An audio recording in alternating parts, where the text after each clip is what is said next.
నియామకాల tag line ఎప్పుడో పోయిందని కేటీఆర్ అన్నారు. ప్రస్తుతం నిందలు, దందాలు, చందాల పాలన నడుస్తుందని కేటీఆర్ విమర్శించారు.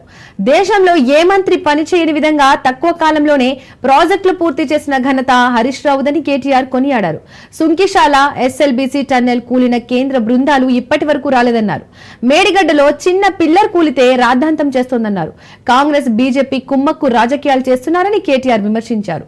కమిషన్ పేరిట రాజకీయాలు నడుస్తున్నాయన్నారు.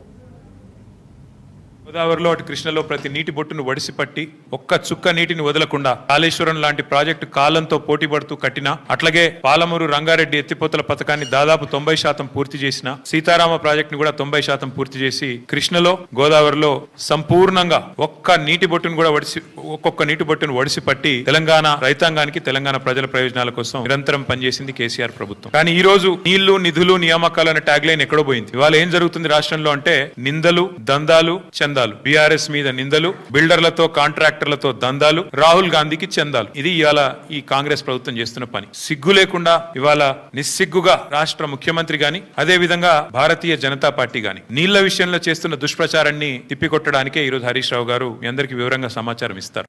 మార్బీ అనే ఒక గుజరాత్ లో ఒక ప్రాంతంలో ఒక పెద్ద బ్రిడ్జ్ కూలిపోయి 140 మంది చచ్చిపోయినా ఏ ఎన్డీఎస్ఏ బోదు, ఎవడు బోడు, ఏ ఏజెన్సీ బోదు. 140 మంది చావులకు ఫలానావాడు బాధ్యుడు అని ఒక బాధ్యతాయుతమైన ఏ ఏజెన్సీ మాట్లాడదు, కేంద్ర ప్రభుత్వం మాట్లాడదు, గుజరాత్ ప్రభుత్వం మాట్లాడదు. బీహార్ లో 4 రోజులకు ఒకసారి ఒక్కొక్క బ్రిడ్జ్ కూలుతున్నా అడిగే నాతుడు లేడు. అదే తెలంగాణలో ఇక్కడ కాంగ్రెస్ ప్రభుత్వం ఉన్నప్పటికీ సుంకిశాల రిటైనింగ్ వాల్ కూలిపోయి 100 కోట్లు నష్టమైన ఎన్డీఎస్ఏ రాదు, ఎవడు రాడు. అట్లాగే ఎస్ఎల్బీసీ టన్నల్ వీళ్ళ అవినీతి కమిషన్ల కక్కుర్తితో అది నిజంగా మళ్ళా తిరిగి రివైవ్ చేసే పరిస్థితి ఉందా లేదా అని కూడా సోయి లేకుండా, కనీసం ఆలోచన లేకుండా, ఇంగిత జ్ఞానం లేకుండా పూర్తి స్థాయిలో కుప్పగూలిపోయి 8 మంది చచ్చిపోయి దగ్గర 100 రోజులు దాటిపోయినా ఇప్పటి వరకు ఉత్తమ కుమార్ రెడ్డి మాట్లాడాడు, రేవంత్ రెడ్డి మాట్లాడాడు, కేంద్ర ప్రభుత్వంలో ఉన్న ఒక్క మంత్రి మాట్లాడాడు, ఎవరు బాధ్యత తీసుకున్న మనిషి లేడు. అట్లాగే వట్టెం పంప్ హౌస్ మునిగిపోయిన ఈ కాంగ్రెస్ ప్రభుత్వం వచ్చిన తర్వాత దాని గురించి మాట్లాడేటోడు లేడు. అట్లాగే పెద్దవాగు ఒకసారి కాదు 2 సార్లు కొట్టుకొని పోయిన ప్రాజెక్టు అడిగేవాడు లేదు. కానీ కాళేశ్వరం విషయంలో మాత్రం హరీష్ రావు గారు, కేసీఆర్ గారు 100 సార్లు చెప్పారు. కాళేశ్వరంలో 100 కంపోనెంట్లు ఉంటే ఒక్క కంపోనెంట్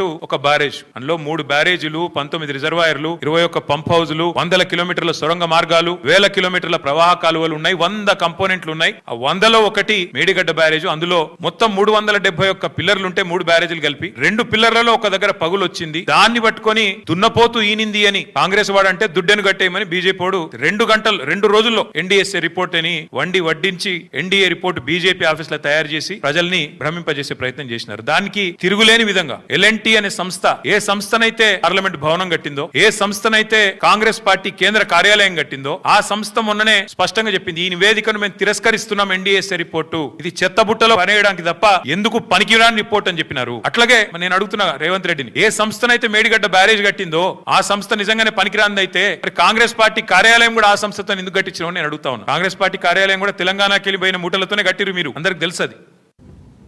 మేము ఆల్రెడీ ఒక పెద్ద బృందం అందరం కలిసి మేడిగడ్డ పోయినాం. అది పోయి కూడా దాదాపు మీ అందరూ వచ్చినారు, మీడియా మిత్రులు కూడా వచ్చారు. మా ఎంబడా రోజు 9 నెలలు అయినట్టుంది. వెంటనే రిపేర్ చేయాలి, నీళ్లు ఇవ్వాలి, ఇచ్చే అవకాశం ఉండగా కూడా ఇస్తలేరు అని చెప్పి ఎన్డీఎస్ఏ యాక్ట్ కూడా చూపెట్టినాం. యాక్ట్ లో కూడా క్లియర్ గా రాసింది, ఓనర్ ఎవరైతే ఉంటారో వాళ్ళు వెంటనే రిపేర్ చేయాలని. కానీ అది కూడా ఇప్పటివరకు ప్రభుత్వం పట్టించుకోవట్లేదు. రైతుల పొలాలు ఎండబెడుతున్నది. ఆ విషయంలో కూడా ప్రభుత్వం తన వైఖరి చెప్పాలి. రెండవది, హరీష్ రావు గారు మొన్ననే ప్రెస్ మీట్ పెట్టి వివరంగా చెప్పారు. గోదావరి జలాల విషయంలో ఆంధ్రప్రదేశ్ రాష్ట్రం ఇవాళ అనుమతులు లేకుండా కడుతున్న ప్రాజెక్టు మీద ముఖ్యమంత్రి మాట్లాడాడు, బీజేపీ కేంద్ర మంత్రులు మాట్లాడారు. ఒక్కడు కాంగ్రెస్ వాడు గాని, బీజేపీ వాడు గాని నోరు విప్పడు, నోరు తెరవడు, కనీసం మాట్లాడరు. అందుకే గోదావరి జలాల విషయంలో గాని, కృష్ణా జలాల విషయంలో కానీ ఈ రాష్ట్ర రైతాంగానికి, రైతాంగ ప్రయోజనాలకు ఎన్నటికైనా శ్రీరామ రక్ష కేసీఆర్ గారి నాయకత్వమే అనే మాట చెబుతూ